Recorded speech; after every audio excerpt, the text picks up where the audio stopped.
Okay, this is a Landrover Defender 2010, the Puma. It's got a little hump on the bonnet.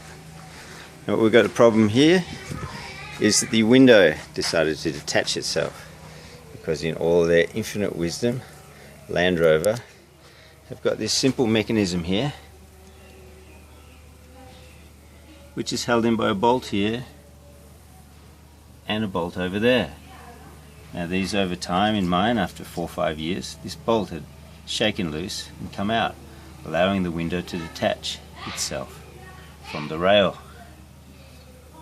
So if we can just move inside, you can see the rail going up, pushing the window up, closed and down.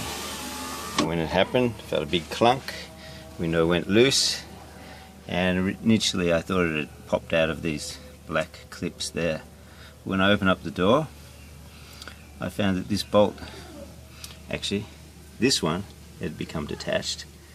The other one was still in there, but because it allows the window to move to where that eyepiece is, the whole thing popped out. And the trick is getting in here.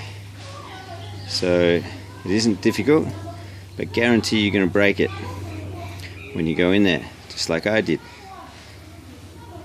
So I'll just pause for a second and I'll show you what we broke.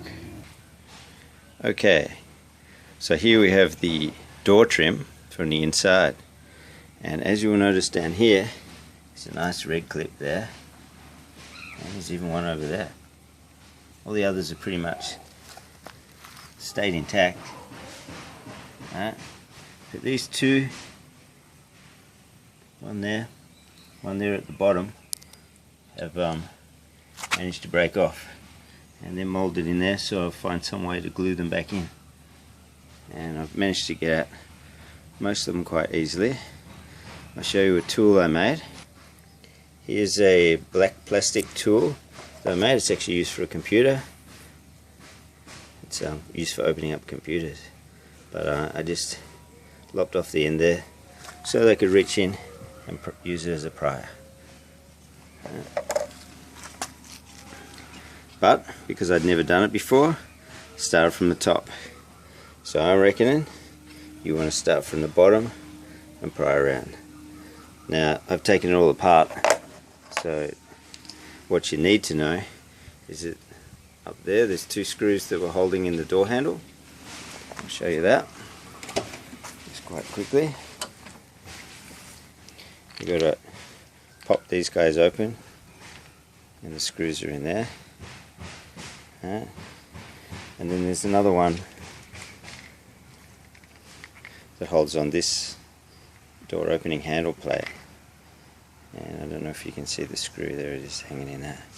These are the only screws you've got to take out, plus you have to pop these guys. There's 2 of these, one on the top right goes into there, and one at the bottom left down here.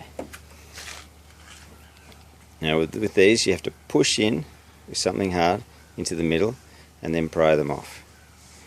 Okay? And when you put them back in, just push them out the other way and then put them back in. Okay?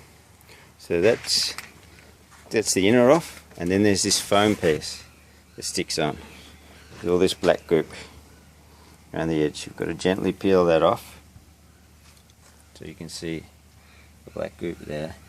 This is the inner liner, and once you get that, you can get to the inside, and you can see these bolts. When I got inside, looked at the door, saw the window had detached, but then I found the bolt that had come out was sitting in the bottom of the door, down in the rail down here. So it's inside the door, and there you go. This is how you take off your door, so you know what it's going to look like before you do it. Alright, and mine's, because those 2 are broken off, I've got a few studs left, and I'll work some way to put that back together again. Probably glue those back in there before I put it back on. But I fixed the window, and That should be enough for this video. And other people out there, I hope this saves your clips, and if your window detaches like mine, that's all it is, just a little screw hopefully.